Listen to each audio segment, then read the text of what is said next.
High বন্ধুরা, তোমাদের জন্য নিয়ে আসছি সমপ্রেমের এক অসাধারণ ধারাবাহিক গল্প, প্রেমিক পুরুষ। ভালোবাসার নামে এক চুক্তি, বাসর ঘর জুড়ে ঘৃণার আগুন, আর ঠিক সেই আগুনেই একজন প্রেমিক ছেলের আত্মসম্মান, অনুভব আর জীবনের সমস্ত স্বপ্ন পুড়ে ছাই হয়ে যাচ্ছে। 1 বছর, এক বিয়ে, এক চুক্তি। কিন্তু এই গল্প শুধুই প্রেম বা প্রতিশোধের নয়। এই গল্প শখের পুরুষের প্রতি এক নিরুপায় প্রেমিকের অন্তহীন আত্মত্যাগের। আর এই গল্পটির লেখক রওনাফ রুফায়েত জাহিদ, যার কলমে ভালোবাসা যেন শানিত ব্লেড হয়ে উঠে আসে।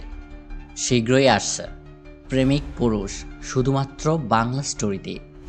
চোখ বন্ধ করো, হেডফোন পরো, কারণ এই গল্প তোমার হৃদয়ের গভীরে একবার ঢুকে গেলে আর বের হবার পথ খুঁজে পাবে না।